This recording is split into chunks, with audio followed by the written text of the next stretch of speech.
श्री गुरु तेग बहादुर के 350वें शहीदी दिवस को लेकर पंजाब और केंद्र के बीच नई जंग छिड़ चुकी है। आम आदमी पार्टी के नेताओं ने आरोप यह लगाया है कि प्रधानमंत्री मोदी जानबूझकर कुरुक्षेत्र में आयोजित कार्यक्रम में गए थे, जबकि वो चाहते तो श्री आनंदपुर साहिब में आयोजित शहीदी कार्यक्रम में शामिल हो सकते थे। आम आदमी पार्टी के नेताओं ने प्रधानमंत्री मोदी पर पंजाब के साथ सौतेला व्यवहार करने का भी गंभीर आरोप लगाया है।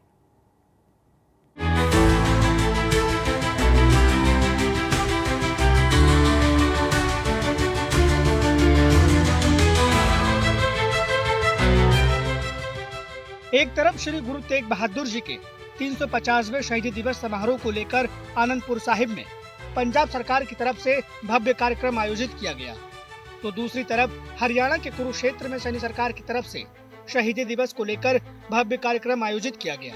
पर अब इन्हीं दोनों कार्यक्रमों को लेकर नया विवाद खड़ा हो गया है और इस विवाद की वजह प्रधानमंत्री नरेंद्र मोदी का कुरुक्षेत्र दौरा, जहां उन्होंने शहीदी दिवस के मौके पर श्री गुरु तेग बहादुर जी के सम्मान में विशेष डाक टिकट और सिक्का जारी किया। आम आदमी पार्टी का कहना है कि पीएम मोदी ने शहीदी दिवस के मौके पर आनंदपुर साहिब आने की बजाय कुरुक्षेत्र में हरियाणा सरकार की तरफ से आयोजित कार्यक्रम में शिरकत करके पंजाब का अपमान किया है। बड़ा हल्की सोच का प्रदर्शन बीजेपी की लीडर्स ने, समूची लीडरशिप ने किया है कि एक महीने के फंक्शंस में कोई भी उनके लीडर नहीं पहुंचे, ना प्रधानमंत्री साहब खुद, ना उनका कोई केंद्र का वजीर, ना उनका कोई स्टेट का किसी स्टेट का चीफ मिनिस्टर, जिससे स्पष्ट जाहिर हो जाता है कि कितनी घृणा उनको पंजाब, पंजाबियों और गुरु साहब की फिलॉसफी और उनकी कुर्बानी के साथ है। आम आदमी पार्टी के मुताबिक केंद्र सरकार हमेशा पंजाब के साथ सौतेला व्यवहार करती है और कुरुक्षेत्र का दौरा इस बात का प्रमाण है। कि कुरुक्षेत्र से महज 12-14 मिनट की अगर फ्लाइट लेके भी प्रधानमंत्री जी नहीं आ सके, तो इससे स्पष्ट जाहिर होता है कि उनको कितना सिख कम्युनिटी के साथ, पंजाबियों के साथ और गुरु साहिब के फलसफे से वो कितनी दूर है, कितनी घृणा करते हैं उसको। सिर्फ और सिर्फ राजनीति करने के लिए, वोटों के लिए तो कुरुक्षेत्र आ गए, लेकिन गुरु साहब उनको नमन करने के लिए आनंदपुर साहिब नहीं पहुंचे। श्री गुरु तेग बहादुर साहिब की धरती श्री आनंदपुर साहिब को अगर सिक्कों से भी सजा दिया जाए तो भी कम है। ये महज एक ऑप्टिक्स होते हैं कि हाँ सिक्का जारी कर दिया, हम उसका स्वागत करते हैं, अच्छी बात है, लेकिन जहां से जो सिक्खी का धुरा है, जहां कश्मीरी पंडित 500 किलोमीटर पैदल चल के आगे गुरु साहब से अपने तिलक और जनेऊ की रक्षा के लिए अगर वो आ सकते तो ये 12-14 मिनट की फ्लाइट लेके नहीं आ सकते थे। हमारा कंसर्न सिर्फ जो है, जो उन्होंने कर दिया ठीक है, हम उसमें कोई आनाकानी नहीं करते, उसमें कोई किंतु परंतु नहीं करते, जितना उन्होंने कर दिया ठीक है। लेकिन पंजाब आने में, आनंदपुर साहिब आने में, जहां पे सिर्फ पंजाबी या सिख ही नहीं पूरी दुनिया से लोग जहां पे नतमस्तक होने के लिए आ रहे हैं, वहां आने में उनको का एतराज था। शहीदी दिवस के मौके पर पंजाब के आनंदपुर साहिब न आने पर सीएम भगवंत मान ने भी पीएम मोदी को लेकर तंज कसा है। ਉਹਨਾਂ ਮਰਜ਼ੀ ਹੈ, ਜਿਉਂ ਅਸੀਂ ਧੱਕੇ ਨਾਲ ਤੇ ਲਿਆ ਨਹੀਂ ਸਕਦੇ, ਪਰ ਅਸੀਂ ਸਾਰਿਆਂ ਨੂੰ ਬੁਲਾਇਆ ਸੀਗਾ। ਚਲੋ ਇਹ ਤਾਂ ਪ੍ਰਧਾਨ ਮੰਤਰੀ ਸਾਹਿਬ ਦੀ ਮਰਜ਼ੀ ਹੈ, ਕੋਈ ਆਉਣ ਜਾਂ ਨਾ ਆਉਣ, ਜਾਂ ਉਹਨਾਂ ਦੀ ਸ਼ਰਧਾ ਕਿੰਨੀ ਕੁ ਹੈ ਉਸ ਪ੍ਰਤੀ, ਜਾਂ ਉਸ ਕੁਰਬਾਨੀ ਪ੍ਰਤੀ ਉਹਨਾਂ ਦੀ ਕਿੰਨੀ ਕੁ ਸ਼ਰਧਾ ਹੈ, ਜਾਂ ਉਹਨਾਂ ਦਾ ਕੀ ਨਜ਼ਰੀਆ ਹੈ ਉਸ ਬਲੀਦਾਨ ਪ੍ਰਤੀ, ਜਿਹੜਾ ਕਿ ਮਤਲਬ ਗੁਰੂ ਤੇਗ ਬਹਾਦਰ ਜੀ ਦਾ ਜਿਹੜਾ ਬਲੀਦਾਨ ਹੋਇਆ। ਪਰ ਅਸੀਂ ਆਪਣੇ ਵੱਲੋਂ ਪ੍ਰਬੰਧਾਂ 'ਚ ਕੋਈ ਕਮੀ ਨਹੀਂ ਛੱਡੀ ਔਰ ਹਜੇ ਵੀ ਉੱਥੇ ਜਿਹੜੇ ਪ੍ਰੋਗਰਾਮ ਜਾਰੀ ਨੇ, ਹਜੇ ਚੱਲਦੇ ਰਹਿਣਗੇ, ਚਾਹੇ ਉਹ ਲਾਈਟ ਐਂਡ ਸਾਊਂਡ ਹੈ, ਚਾਹੇ ਉਹ ਵਿਧਾਨ ਸਭਾ 'ਚ ਮੌਕ ਸੈਸ਼ਨ ਹੋ ਰਿਹਾ ਸਟੂਡੈਂਟਸ ਦਾ, ਤੇ ਨਾਲ ਟੈਂਟ ਸਿਟੀ ਵੀ ਉੱਥੇ ਹੀ ਰਹਿਣਗੇ। ਤੇ ਜਦੋਂ ਵੀ ਜਿੰਨੀ ਵੀ ਸ਼ਰਧਾਲੂ ਸੰਗਤ ਜਿੰਨੀ ਵੀ ਜਾਣਾ ਚਾਹੁੰਦੀ ਹੈ ਉਹ ਜਾ ਕੇ ਉੱਥੇ दर्शन कर सकती है। दूसरी ओर बीजेपी का तर्क है कि गुरु तेग बहादुर जी की विरासत सिर्फ पंजाब तक सीमित नहीं है, बल्कि पूरे देश की धरोहर है। ਅੱਜ ਪ੍ਰਾਈਮ ਮਿਨਿਸਟਰ ਦੇਸ਼ ਦੇ ਬਾਰੇ ਉਹ ਸ਼ਬਦ ਵਰਤੇ ਗਏ, ਮੈਂ ਸਮਝਦਾ ਸੁਣਨ ਵਾਲੇ ਵੀ ਇਹਨਾਂ ਤੋਂ ਨਫ਼ਰਤ ਕਰ ਰਹੇ ਹੋਣਗੇ। ਉਹ ਗੁਰੂ ਮਹਾਰਾਜ ਜੀ ਦੇ ਨਾਲ ਤੁਸੀਂ ਆਪਣੇ ਆਪ ਨੂੰ ਰਲਾਉਣਾ ਚਾਹੁੰਦੇ ਹੋ। ਉਹ ਗੁਰੂ ਮਹਾਰਾਜ ਦੇ ਸਮਾਗਮ ਦਿੱਲੀ, ਜਿੱਥੇ ਉਹਨਾਂ ਦੀ ਸ਼ਹਾਦਤ ਹੋਈ, नरेंद्र मोदी जी देश के प्रधानमंत्री, साडे गृह मंत्री, दिल्ली की चीफ मिनिस्टर, दिल्ली की सरकार लगातार 3 दिन के समागम उस ਲਾਲ ਕਿਲੇ ਤੇ ਪੰਥ ਦੇ ਨਿਸ਼ਾਨ ਉਹ ਝੂਲ ਰਿਹਾ ਹੈ। शहीदी दिवस को लेकर उपजे इस विवाद ने एक बार फिर पंजाब और केंद्र के बीच खाई को और गहरा कर दिया है।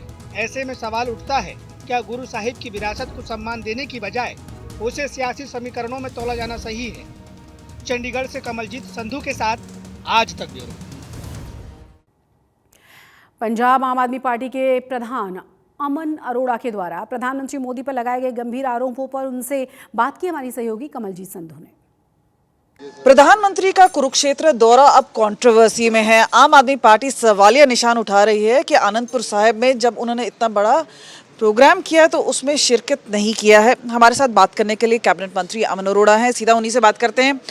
सर, कुरुक्षेत्र आए लेकिन आनंदपुर साहिब नहीं आए, क्या क्योंकि उन्होंने अगर हम बात करें 350 साल में जो शहीदी दिवस में उन्होंने माथा भी टेका, उन्होंने कमेमोरेशन स्टैम्प और कॉइन भी निकाला, तो आप लोगों की क्या आपत्ति है? नहीं, देखिए, ना हमारी आपत्ति या कंट्रोवर्सी ना हमारी तरफ से कल थी, ना आज है और ना कल को होएगी। हमारा सिर्फ इतना एक बेसिक सा सवाल ये है कि गुरु साहब की असली पवित्र स्थान उनका आनंदपुर साहिब था, जहाँ पे 500 कश्मीरी पंडित आए थे कि हमारे धर्म की रक्षा करो, हमारी जान की रक्षा करो। और जहाँ उनकी शहादत के बाद उनका जो सीस था वो भी भाई जैता जी वहाँ लेके आए थे आनंदपुर साहिब में। अब पंजाब सरकार ने ये फैसला किया मान साहब की अगुवाई में कि गुरु साहब की शहादत और उनकी ज़िंदगी की फ़िलॉसफी इतनी बड़ी थी, उसको अगली पीढ़ी तक लेके जाना चाहिए। उसके लिए हमने 1 महीने के प्रोग्राम 25 अक्टूबर से 25 नवंबर तक के हमने प्रोग्राम्स प्लान कर लिए और बड़ा स्पष्ट कर दिया कि इस 1 महीने में हमने कोई राजनीतिक, कोई पॉलिटिकल बात नहीं करनी, कोई इल्ज़ाम तराशियाँ नहीं होएंगी और सभी को वहाँ पे नतमस्तक होने के लिए प्रधानमंत्री जी से लेके उनके सभी कैबिनेट मिनिस्टर्स, सभी चीफ मिनिस्टर्स को, सभी पार्टी प्रेसिडेंट्स को हमने इनवाइट किया कि भैया कोई पॉलिटिक्स नहीं, सिर्फ आके नतमस्तक होइए ताकि उनकी फ़िलॉसफी के ऊपर हम सभी इकट्ठे मिलकर चल सकें। दुर्भाग्यपूर्ण है, मन को दुख हुआ कि इन्विटेशन के बावजूद भी ना प्रधानमंत्री जी, ना उनका कोई केंद्र का वज़ीर, ना उनका कोई चीफ मिनिस्टर गुरु साहब को नतमस्तक होने के लिए आनंदपुर साहिब की पावन धरती पे नहीं आए। कल आए कुरुक्षेत्र में, अच्छी बात है, आए, हम स्वागत करते हैं। वहाँ आए, वहीं अपनी पॉलिटिकल बात करके चले गए। 12-15 मिनट का फ्लाइंग डिस्टेंस है आनंदपुर साहिब का कुरुक्षेत्र से, वो नहीं आ सकते थे। बात करते हैं विश्व गुरु बनने की, लेकिन जो एक्चुअल में पूरे विश्व के गुरु थे, गुरु तेग बहादुर साहब, उनको सजदा करने के लिए पहुंच नहीं पाए। अमन अरोड़ा जो कि सीधा सीधा हमसे बात कर रहे थे, लेकिन इस बार उनका जो निशाना है वो खासतौर पर प्रधानमंत्री नरेंद्र मोदी पे है और सवालिया निशान वो लगातार उन्होंने भाजपा पे भी उठाया है और प्रधानमंत्री नरेंद्र मोदी पे भी। कैमरा पर्सन गुंजीत के साथ कमलजीत संधू, चंडीगढ़ आज तक। आज संविधान दिवस है और इस मौके पर चंडीगढ़ मोहाली बॉर्डर पर यूथ कांग्रेस के द्वारा बड़े पैमाने पर विरोध प्रदर्शन किया गया। प्रदर्शन कर रहे यूथ कांग्रेसी नेता राज्यपाल ने आवास का घेराव करने जा रहे थे और उनसे पहले ही पुलिस ने भारी बैरिकेड्स लगा दिए और उन्हें वहां रोका। उसके बाद प्रदर्शनकारी नेताओं ने बैरिकेड्स को तोड़ने की कोशिश की। ट्रैक्टर का इस्तेमाल किया गया इसके लिए।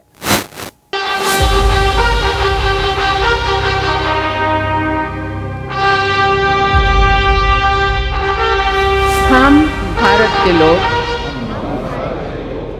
देश आज 76वां संविधान दिवस मना रहा है। इस मौके पर संविधान सदन के सेंट्रल हॉल में खास कार्यक्रम आयोजित किया गया है, लेकिन मुख्य कार्यक्रम से इतर संविधान को बचाए रखने के नाम पर पंजाब यूथ कांग्रेस ने मोहाली चंडीगढ़ के बॉर्डर पर जमकर विरोध प्रदर्शन किया। यूथ कांग्रेस के नेता चंडीगढ़ स्थित गवर्नर हाउस का घेराव करने पहुंचे थे, पर उससे पहले ही पुलिस ने भारी बैरिकेडिंग लगाकर बॉर्डर पर रोक दिया। पंजाब यूथ कांग्रेस की ओर से बीजेपी के खिलाफ धरना प्रदर्शन किया जा रहा है। मोहाली 3 फेज की ये तस्वीरें हैं, जहां पर मोहाली और चंडीगढ़ के बॉर्डर पर यूथ कांग्रेस गवर्नर हाउस की ओर बढ़ना चाहती है और हाथ में ये प्ले कार्ड्स हैं। पंजाब की सॉवरेनिटी और यूनिवर्सिटी, पंजाब की कैपिटल होने का, वोट चोरी का, ऐसे मुद्दे हैं जिस पर यूथ कांग्रेस की ओर से प्रदर्शन किया जा रहा है।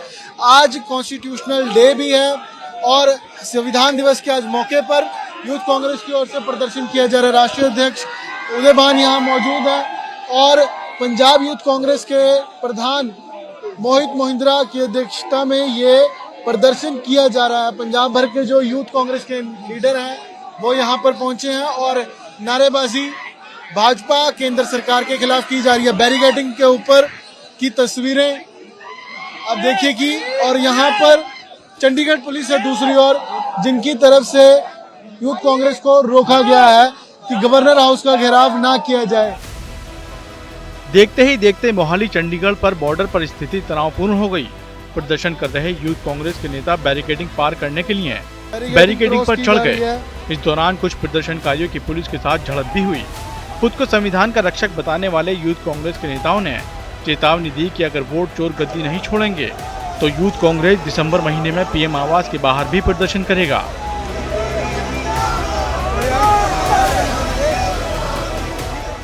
देखिए, जिस तरह से ये मोदी सरकार जो है ये वोट चोरी करके सरकार बना रही है। नरेंद्र मोदी जो है लोगों के वोट से प्रधानमंत्री नहीं बन रहे हैं, ये लोग वोट चोरी करके प्रधानमंत्री बन रहे हैं। और पूरे देश में इनकी वोट चोरी रोकने के लिए यूथ कांग्रेस प्रोटेस्ट कर रही है, मुहिम कर रही है। और अगले महीने हम प्रधानमंत्री मोदी के कार्यालय का घेराव करेंगे। यूथ कांग्रेस दिसंबर में कार्यालय का घेराव करेगी प्रधानमंत्री का और उसे कहेगी कि वोट चोर गद्दी छोड़।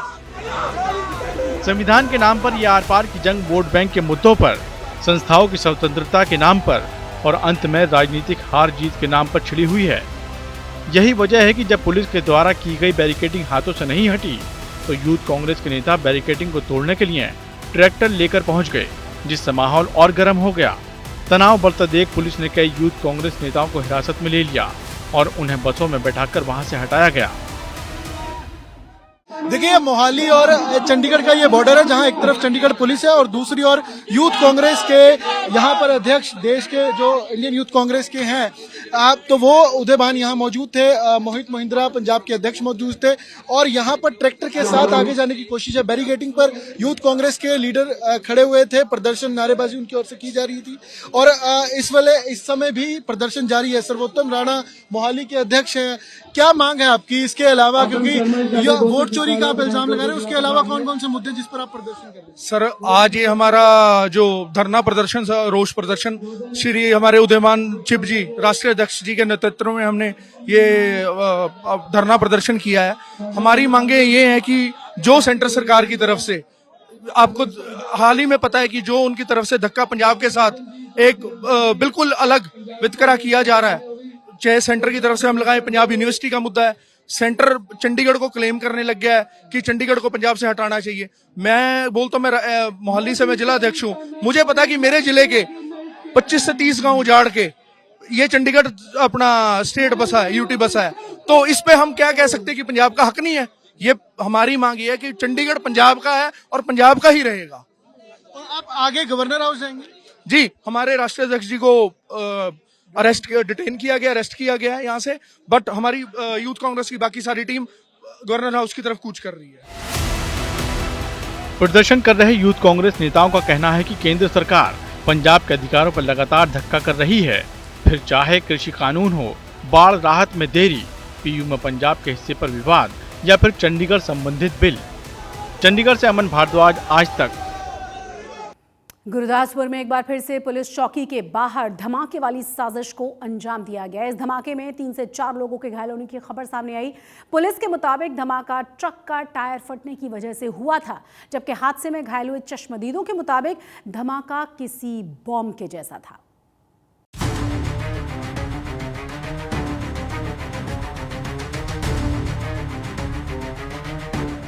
गुरदासपुर के थाना सिटी के बाहर दीवारों पर लगे इन छर्रे जैसे निशानों को देखिए, जिसको लेकर यह दावा किया जा रहा है कि मंगलवार देर रात थाना सिटी के बाहर एक जोरदार धमाका हुआ।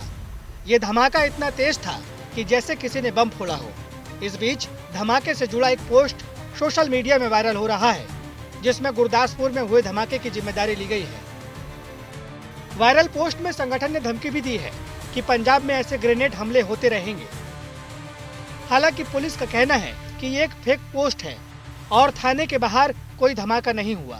रात को एक ट्रक का टायर फटा था, जिसमें एक महिला मामूली रूप से घायल हुई है। ਇਹ ਜੀ ਜਿਹੜਾ ਇੱਕ ਸੋਸ਼ਲ ਮੀਡੀਆ ਤੇ ਵੀਡੀਓ ਵਾਇਰਲ ਹੋ ਰਹੀ ਹੈ, ਕੋਈ ਕਲੇਮ ਕਰ ਰਿਹਾ ਵੀ ਅਸੀਂ ਉੱਥੇ ਧਮਾਕਾ ਕੀਤਾ ਹੈ, ਇਹ ਫੇਕ ਵੀਡੀਓ ਹੈ। ਇਹ ਸਾਰਾ ਜਿਹੜਾ ਅਸੀਂ ਇਹਦਾ ਸੋਰਸ ਅਸੀਂ ਪਤਾ ਕਰ ਰਹੇ ਹਾਂ, ਵੈਰੀਫਾਈ ਕਰ ਰਹੇ ਹਾਂ ਇਹ किस बंदे ने फेक वीडियो ਜਿਹੜੀ है वो अपलोड की थी।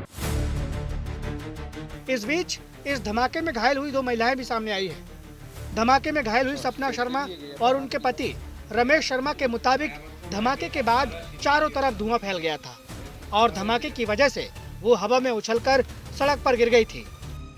राती मैं आ रही सी सिटी लागो ते बड़ी जोर दा धमाका होया ते मैं काफी फिट ऊपर उछल गई ते बहुत धुआं सी ते धुआं बहुत ज्यादा सी। फिर मैं जमीन च पै गई ते बड़ा कुछ चुभया मेरे शरीर च ते मैं हाथ हुथ लाया, कोई गड्डी नहीं रुकी। फिर पुलिस की गड्डी आई ते उन्होंने फिर उतर के ते मैनू संभालिया ते खून बड़ा वगदा पिया सी।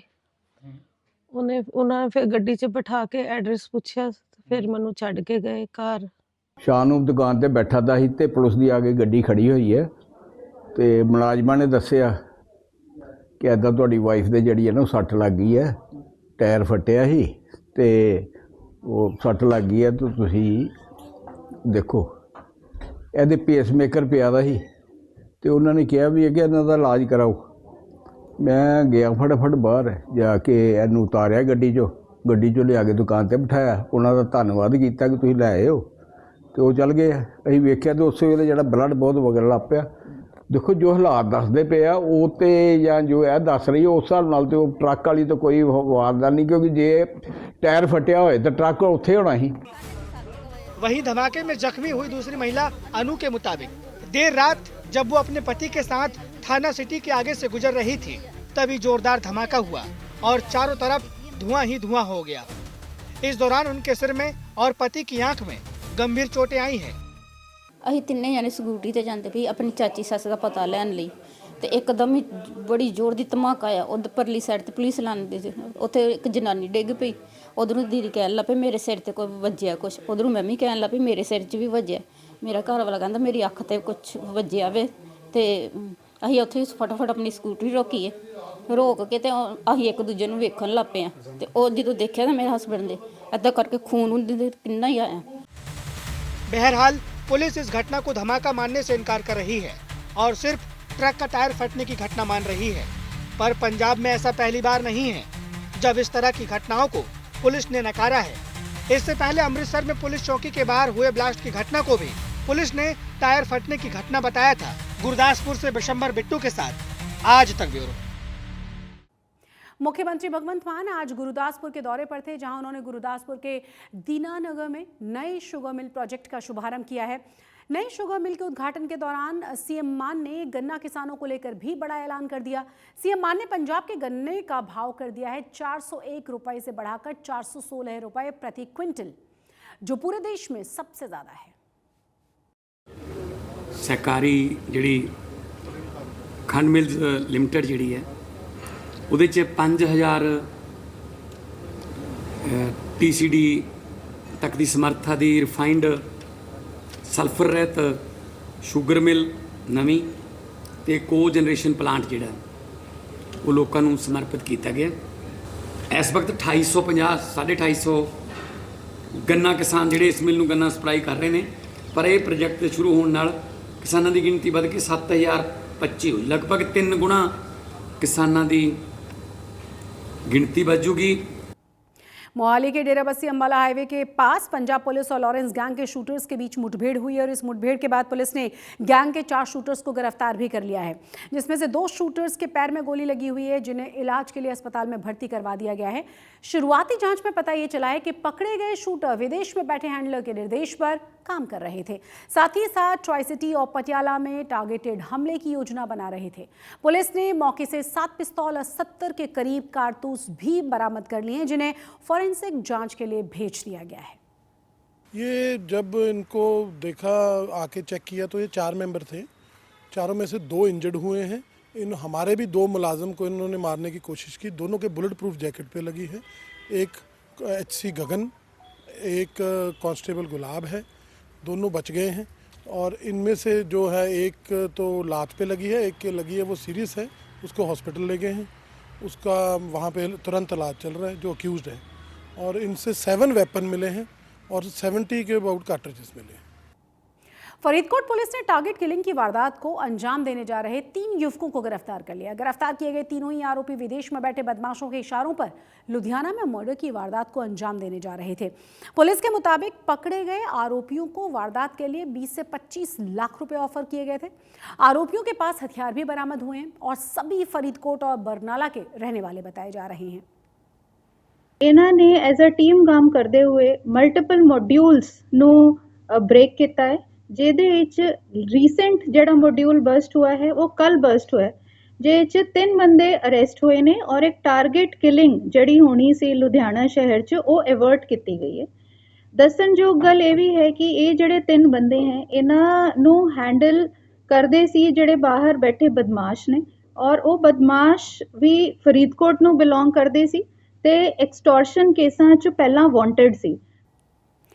कनाडा में कैप्स कैफे पर 3 बार हुई फायरिंग की घटनाओं पर पहली बार कॉमेडियन कपिल शर्मा ने अपनी चुप्पी तोड़ी है। फिल्म किस किस को प्यार करूं 2 के ट्रेलर लॉन्च के मौके पर कपिल शर्मा ने फायरिंग को लेकर क्या कहा, देखिए। तो ये इंसिडेंट कनाडा में हुआ, वैंकूवर में, और आई थिंक 3 बार वहां पे फायरिंग हुई। और में भी जो मुझे लगता है, आई थिंक वहां का थोड़ा जो रूल्स है वहां के, सो पुलिस के पास शायद इतनी पावर्स नहीं है कि वो उस चीज को कंट्रोल कर पाए। बट उसके बाद जब हमारा ये केस हुआ तो ये केस फेडरल में चला गया, जैसे हमारी सेंट्रल गवर्नमेंट होती है, वहां पे कनाडा की पार्लियामेंट के उसके ऊपर चर्चा हुई। सो मुझे तो लगता है कि ऊपर वाला जो करता है उसके पीछे की जो कहानी होती है हम नहीं समझ पाते। लेकिन बहुत सारे लोगों के मुझे फोन आए कि वहां पे ऑलरेडी ये सब बहुत कुछ चल रहा था, लेकिन आपके कैफे पे फायरिंग हुई, वो न्यूज बनी, तो अब जो है वहां की पुलिस, वहां का लॉ एंड ऑर्डर जो है वो उसमें काफी आई थिंक। और बाकी मैं कभी मुंबई में और अपनी कंट्री में तो कभी अनसेफ फील नहीं करता। हमारी मुंबई पुलिस जैसा कोई भी नहीं है। तो ठीक है, जितनी बार गोली चली वहां पे, उसके बाद हमें और बड़ी ओपनिंग लगी हमारे कैफे में। सो ऊपर वाला साथ है, फिर ठीक है, हर